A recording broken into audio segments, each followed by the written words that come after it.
What is going on, guys? Welcome to the One Lap to Go show. I am your host, Foulmouth Bobbit. Been wanting to do a show like this for a while now. Now that I actually have a following under me, I want to talk about something that I love. I've always loved and always continue to love. I want to talk about NASCAR more. Well, this is just the inaugural episode. Um, as time goes on, as all with all my other shows, it will get better. So just stay with me for this one show, and if there's anything I need to do better or worse, just let me know. The topics for today I want to talk about is Chase Elliott revealed his throwback scheme for Darlington. I want to talk about the Coke Zero Sugar 400. I also want to finish off the show, this inaugural episode, with talking about testing at the Roval that Charlotte Motor Speedway is doing. As you can tell, there will be no cussing in this. I'm keeping this as PG as I can, because I want to work with NASCAR one day. My ultimate dream is to work with NASCAR in some capacity. It's always been a dream of mine since I was a kid, and you know, this is going to be a whole different Bobbit. This is going to be the Bobbit that you've never heard before. So, um, let's start off the show with the throwback paint scheme. Um, as as you may or may not know, Chase Elliott has a cousin by the name of Casey Elliott. Casey Elliott unfortunately passed away in the 90s due to bone cancer. And so Chase is honoring him by running the paint scheme that he used for Darlington. It's a nice paint scheme. It's yellow and blue. I don't know if I'm allowed to show the paint scheme. If I can, if I am, I'll show it next week's show. As long I'll I'll have a special Darlington only show where I'll show off the different paint schemes. So it's a beautiful paint scheme. When you get a chance, please look it up. It's to honor Casey Elliott, and which is good because Casey's one of those drivers you never hear about. Casey to me was a underrated driver.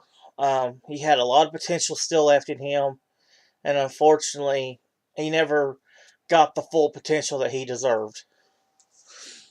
And also, today is the 25th anniversary of Davey Allison passing away.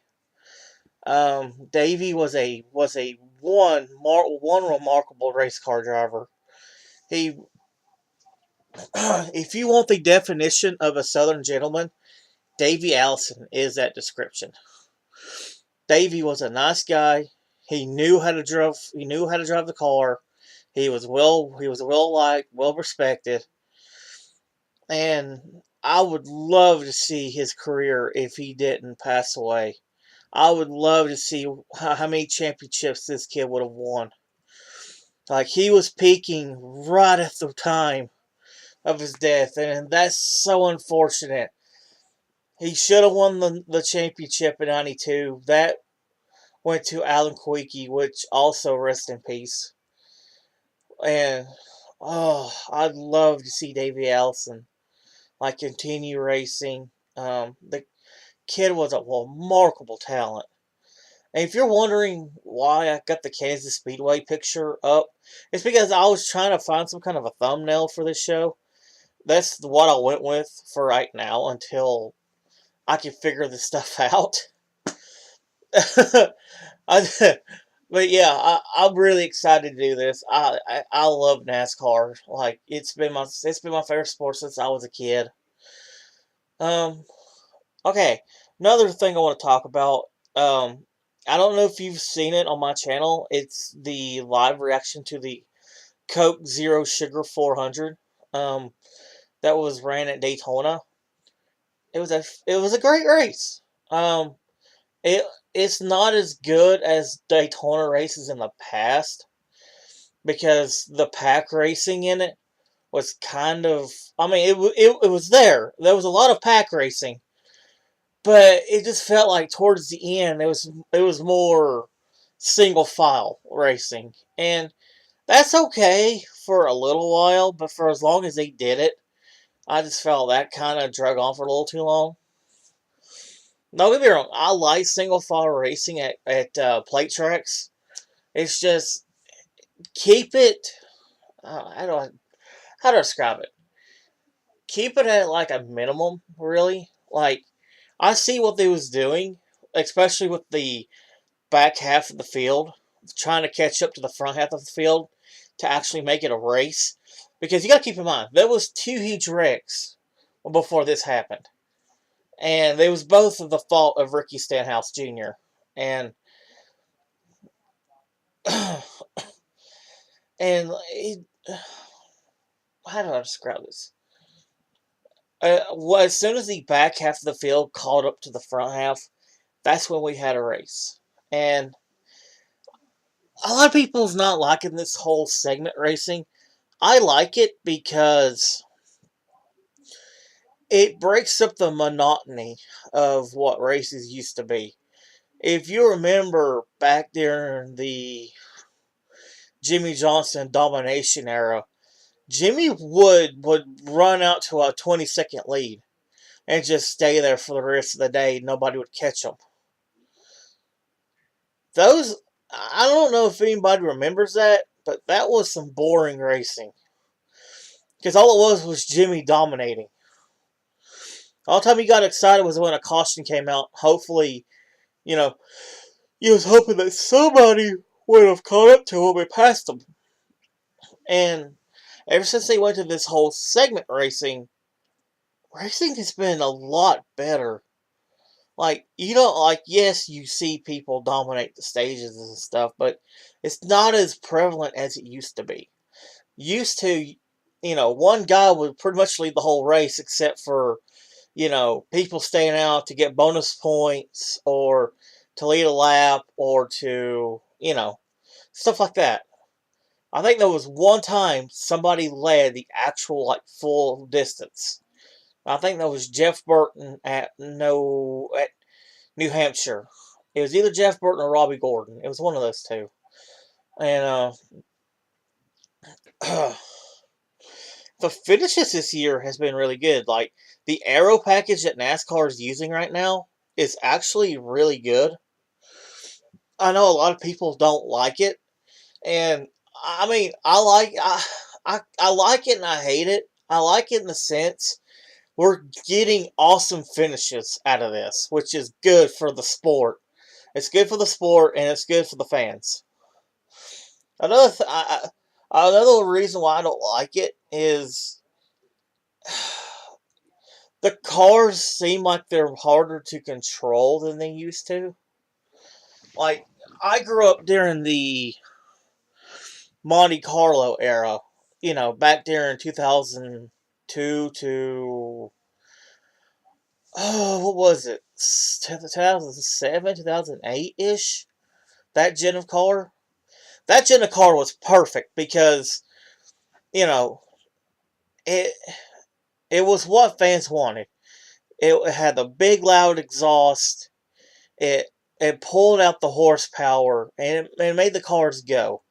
These new cars, I like them because they're going back to the way they used to be. You know, like they actually look like the cars that they represent in real life. It's just they need to work on the air package a little bit more. I I agree with Real Radman on this one. I think they should have went with the air package that they used at the All Star race. And don't put a restrictor plate on these cars.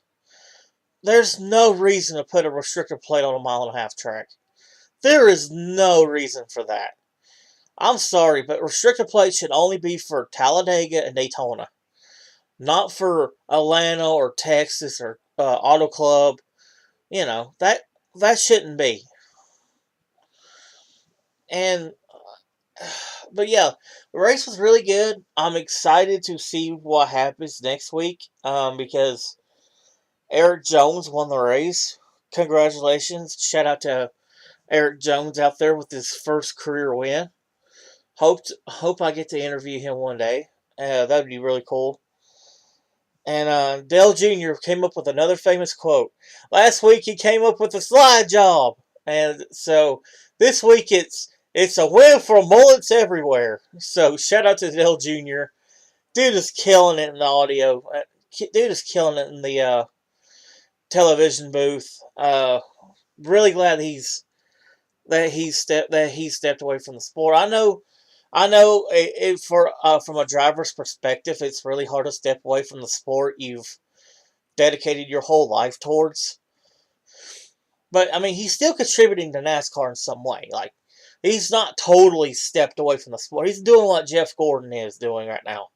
He's just not driving. He's contributing to it in another way, which is that's fine. You know, if a driver wants to do that, fine, go ahead. You know, and the dude's killing it. Dell, if you're listening to this, keep doing what you're doing, buddy. You're killing it. And before I leave the show today, I promise next week will be a little bit longer. It's just I'm throwing this together as a test episode, really, to see if people would like it. And I want to talk about the Roval. The Roval. I really want to talk about this. I'm gonna go more into detail about this next week. The Roval. Oh my god. This is going to be interesting. When we get to Charlotte in the chase, this is going to be an interesting race. Because I didn't like it at first. Now that I've seen test footage, I like it. Because it gives a uncertainty to the race. You know, you're not just doing the oval. This is a whole different animal. And Bubba Wallace actually wrecked in the test. He was going to turn one, car slid, and the right side of the car just slammed the wall. There's a picture of the car. It is destroyed. Fortunately he's okay. Unfortunately, he hit the tire barrier. Tire barrier will tear up your car. If you don't believe me, look at the crash that Bubba Wallace did. Holy crap, the whole right side of that car is just damaged. And I, I like it. This is going to be an interesting race. Because this is a race nobody has done before. Nobody knows what this race is going to be like. And I like that. I love having uncertainty. It's going to be interesting on how it is in NASCAR Heat 3. I'll talk about that next week. I'm really excited for NASCAR Heat 3. I'll go over the Daytona trailer that they came out with. The game looks interesting. I will say that. But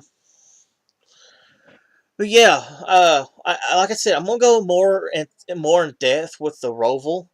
I just want to get my general thoughts about it at first.